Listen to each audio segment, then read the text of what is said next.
Hello and welcome to the Jamie Club Podcast Halloween edition. Before we proceed with this year's annual special show, I wish to issue the customary trigger warning. Some of the material mentioned in this particular episode is of an especially graphic nature.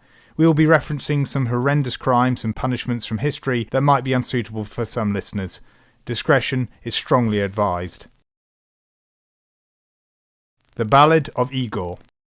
Chapter 1. An Evil and Misshapen Retainer.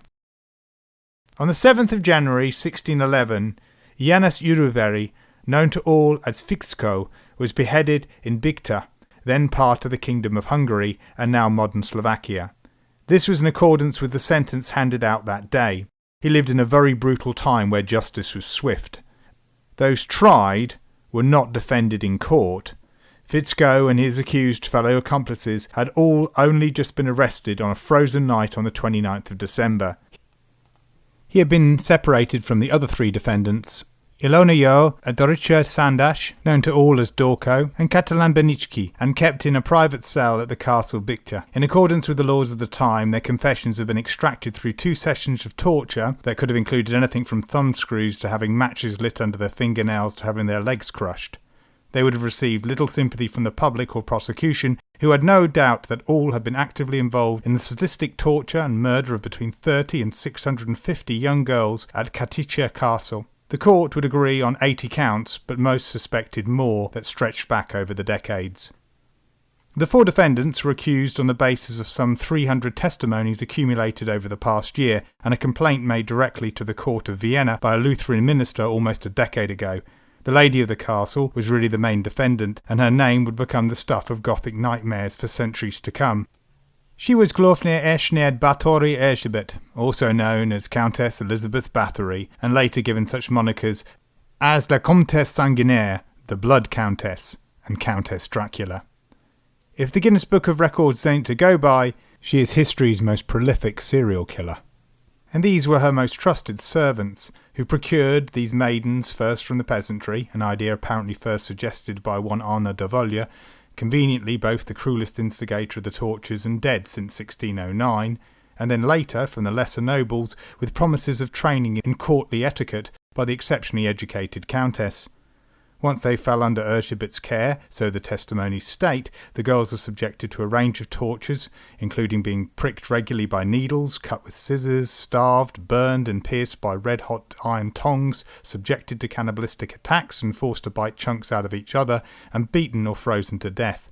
An orgy of blood, terror and unimaginable cruelty existed at the castle, in the countess's other holdings and in transit to them.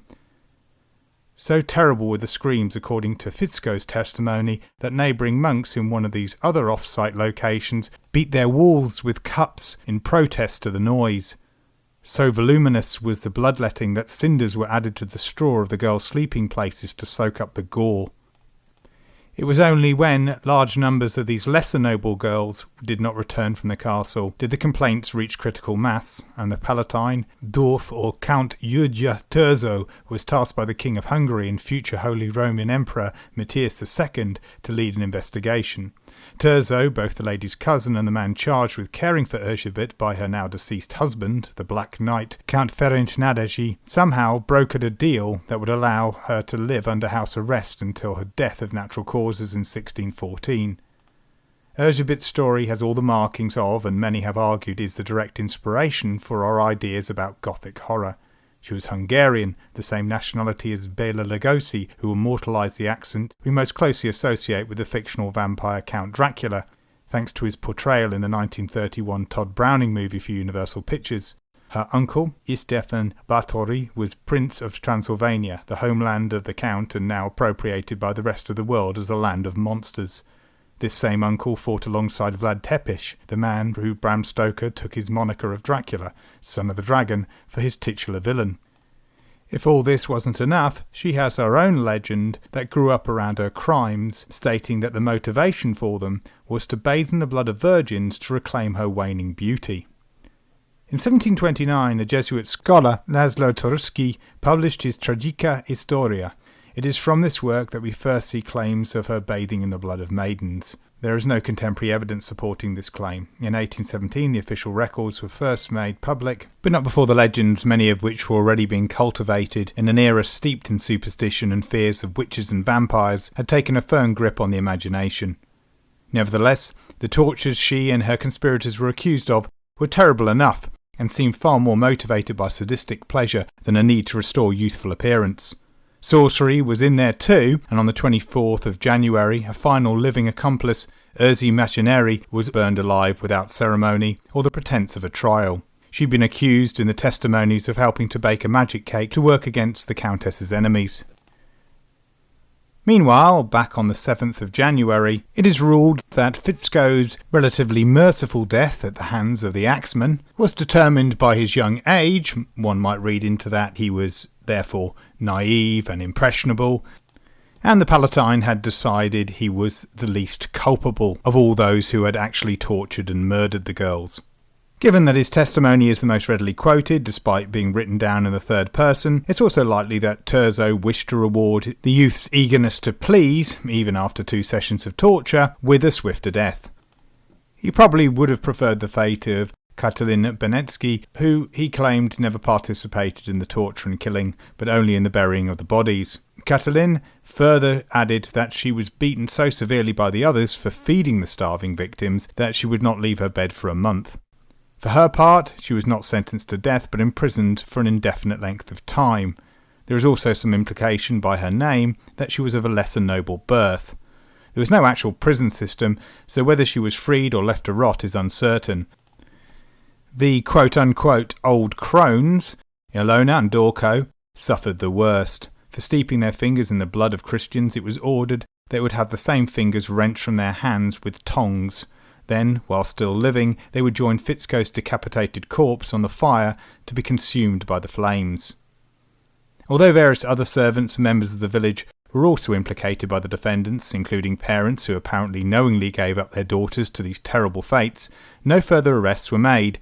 Justice at the time was something of a ritual, designed to punish, not rehabilitate the guilty, appease the local populace, and deter future criminals, and also to cleanse the local community of the sins. Ilona, Dorko, Fitzco, and Urze were all sacrifices in this respect. With their lowly status as common servants, I tend to agree with Tony Thorne's view that Terzo considered them to be expendable, as did the rest of society. He had clearly brokered some kind of deal with the king and members of Elisabeth's family regarding the Countess's own sentence. As a self-protection sidebar ahead of my conclusion, it seems very believable that many colluded in the enabling of the Countess's crimes. We see such behaviour in society all the time. I'm not arguing there was an organised conspiracy of silence going through the neighbouring villages and hamlets, but rather an uneasy acceptance that something particularly bad was going on with the many girls being sent to be educated at the castle. To what extent the various parents willingly gave up their daughters in the knowledge they would be killed or even suffer fates worse than death is probably a complex psychological issue. We know that there were rumours and complaints, and it appears that what finally resulted in Terzo putting a stop to what was going on. But it's not unbelievable that these crimes crept up on the local community, where it was met with a combination of denial and stoicism as these working people got on with their hard-working days. We have only to look to the various large-scale celebrity scandals where the phrase "in plain sight" is regularly used to see parallel behaviours. The public are often outraged and thoughts of clandestine conspiracies of silence to protect these public figures come to mind. It's easy to think this way rather than to accept some very uncomfortable facts about human nature. Such figures don't just pop up in show business. They are present in small communities and families, and they're often protected by a groupthink survivalist desire to return life to the status quo.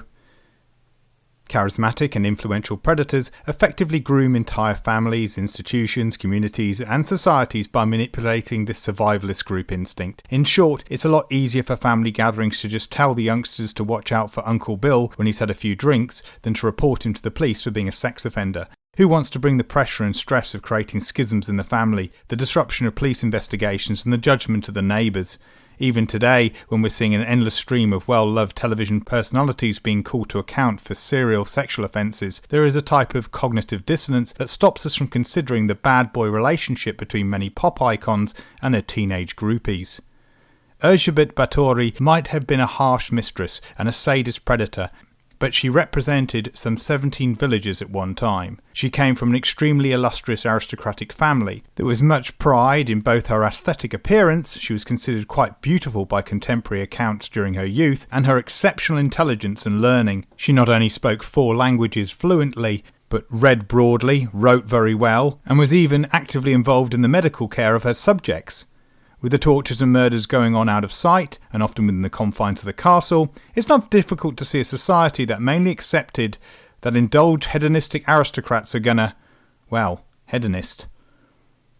As self-protection education gets more sophisticated, we need to consider more the various different ways insidious assaults happen. When it comes to being switched on, we need to expand our view to not just walking down a street or into a public space. We need to consider an awareness of our community and the social dynamics of our society. Where do we draw our boundaries? Where do we need to reset them? How do we create a safer space that does not tolerate predatory behaviour? If there ever was an episode that exemplified the phrase going medieval, the crimes and sentencing of this particular case is a hot contender for that position. For an in-depth and meticulously researched discussion on Countess Báthory, I urge you to read Tony Thorne's Countess Dracula and Kimberly L. Craft's Infamous Lady, the true story of Countess Erzsébet Báthory, and the private letters of Erzsébet Báthory. These works have done well to debunk much of the mythology that has built up around Erzsébet since her arrest, including the blood-bathing stories immortalised first by Laszlo Töröcsy. Thorne's position is somewhat centre towards Báthory being part persecuted and part just a little worse than her contemporaries. Craft is more towards Team Countess. No Blood in the Water, the legal and gender conspiracies against Countess Elizabeth Báthory in historical context, is a thesis by Rachel Lee Bledshaw for Illinois State University. The abstract reveals that many of the conspiracy theories regarding Báthory being set up or persecuted comes through a Western European lens. It's interesting to note that just as we might cite xenophobia in both the sensationalist French tradition of retelling the Báthory story and blame writers from Lord Byron to Bram Stoker for expressing xenophobic fears of the East in the way that they have helped construct the popular image of fantasy vampires, we see Western-minded assumptions in the defensive arguments for the Countess.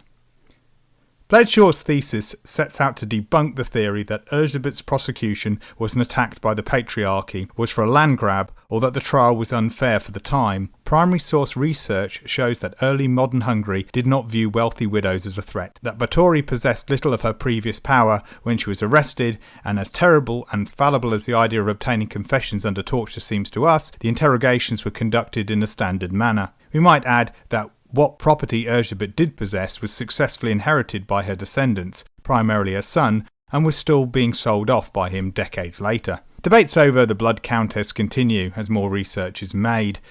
Were her crimes exaggerated? Was she no worse than her contemporaries, especially her exceptionally cruel family members such as her maternal grandfather, her uncle and her husband? Or is the fact that her crimes were considered so infamous in her time actual proof of her infamy? If there was a form of conspiracy between Thurzo and the king, why did it need to be an elaborate mass murder case and not some straightforward sorcery charges? Erzsébet was neither the first nor last person to torture and murder her servants en masse, to the point that it outraged the people of their time. In 1534, over half a century before these crimes came to public attention, Katerina of Komarov, a Czech noblewoman, was found guilty of torturing and murdering 14 to 30 of her servants. Bearing some similarities to the Báthory case, she apparently committed her crimes whilst administering the estate whilst her husband was away for lengthy periods, and her sentence was to be imprisoned for life in Prague Castle. However, unlike the Countess, this was no house arrest. She was to starve to death. Centuries later, Madame Delphine Lalaurie would provide New Orleans with their own horrific tourist attraction and one of the most terrible examples of crimes committed on slaves. During her time living at the plantation, she was responsible for the systematic torture and murder of countless slaves in her charge. Lalaurie would escape conviction and lynching after she fled a mob uprising that saw her mansion burned to the ground. She died in exile living in Paris. The aforementioned historian, Tony Thorne, states that we know little of Fitzko other than his name. He recounts that Valentine Penrose, in her dreamlike and highly romanticised account of the Báthory story, The Bloody Countess, described him as, quote, a kind of idiot hunchback gnome, very vicious, but at the same time docile, end quote. There is no mention in the court documentation that Fitzko had any obvious visible deformities or was especially small. Thorne describes that historians, such as the author of Biographie Universelle in 1843, who changed the name to mean court dwarf, had speculated on the Fitzko moniker. They asked, why would an adult be described in such a way? The answer seems to me that he was either still an adolescent or only just considered to be an adult. Terzo referred to Fitzko's youth in the sentencing. The Palatine also calls him a young lad in a letter he wrote to his wife, and the local Lutheran pastor who denounced battery called him a young man. There doesn't seem to be much of a mystery here. The Countess and her accomplice servants may have regarded him as a plaything, but again, that would be an age issue. Thorne states, quote, just as Elizabeth herself seems to have provided a character for Gothic romances, Fitzko may be a precursor of a stock figure still to be seen in debased form in cartoons and video games, the evil and misshapen retainer. End quote. Perhaps most recognisable of these misshapen stock characters is Dr. Frankenstein's impish assistant Igor. Igor is a composite character that has no equivalent in Mary Shelley's novel. However, his various fictional prototypes, archetypes and clones are all manifestations of something that exists in the human psyche. Hindu tradition has Ashtavakra, the wise sage and advisor born with 8 deformities, and the Krishna-loving Trivakra. But it also has the evil Igor-like hunchbacked maid, Manthara, who plotted and manipulated Queen Kayeki to force the king Daskaratha to exile Lord Rama. What can Igor tell us about human behaviour and how we see the world? More importantly, how might this inform our self-protection education? Just as other fantastical horror icons like the vampire or Frankenstein's monster provide rich sources of metaphor to help relay factual ideas, so Igor has plenty to tell us about certain aspects of criminality and being a victim in an oppressive relationship. Fitzko, if we are to believe his confession, was taken by force from his student mother. Presumably the description he gave her meant she worked for the Countess. Taken on his word, or at least the word of the scribe who clearly did not transcribe these testimonies verbatim, we can draw 2 self-protection points here. Firstly, we have an individual growing up in an education of violence and cruelty who went on to commit acts of violence and cruelty. This is something used to mitigate or at least explain his mistress's own offences. When teaching self-protection, an important idea to impart to students is that often an attacker, be they committing an act of social or asocial violence, will likely come from a totally different background than their victim. This background and culture is likely to have exposed the offender to violence on a regular basis, giving them an education that you or I won't be able to relate to very well. Individuals nurtured in violence learn to use it as a means for expression or to get what they want. Secondly, we can see that an Igor has crossover with my podcast's Convinced Little Man. In that show, we talked about peer pressure and how certain individuals might be convinced to commit heinous acts by figures they respect and revere. In the Jack the Ripper drama, from where I took the line as the podcast's title, a fictionalised version of the coachman John Netley is the titular little man, convinced by Dr. William Gull to aid him in procuring prostitutes to be murdered. It might be argued that Netley is a type of Igor. As my episode Pinocchio's Valentine and the Handshake Hit describes, there are plenty of examples of Igor types who procure victims for the authority figure in their life. At times, Igor is a sycophant, committing terrible acts to please his or her master. In other examples, Igor is a manipulator and the real power behind the throne. Both roles have been suggested for Fitzko, with some people stating Erzsébet blamed her accomplices for bullying her into committing these terrible crimes. This is a topic we will cover, amongst others, in our next chapter, where we will begin with perhaps someone who might be considered to be somewhat of an Igor ancestor. This is another historical character that has been characterised and dramatised first as an evil and misshapen retainer. However, he claimed a position the likes of servants like Fitzko could only dream. This was a character that turned up in 2 of William Shakespeare's plays and was in existence at least on the page almost 20 years before Fitzko's arrest. Like Fitzko's employer, there are competing sides regarding the extent of the real historical figure's guilt. There is clearly a fictionalised caricature of this man, exaggerating both his physical deformities and his malevolence to some degree, feeding into society's irrational beauty bias. However, unlike Fixco, whose later incarnations through French literature appear to be shaped in the Igor prototype, this individual's caricature might actually be the main influence for the very idea. I am, of course, discussing Richard, Duke of Gloucester, the man who became Richard III.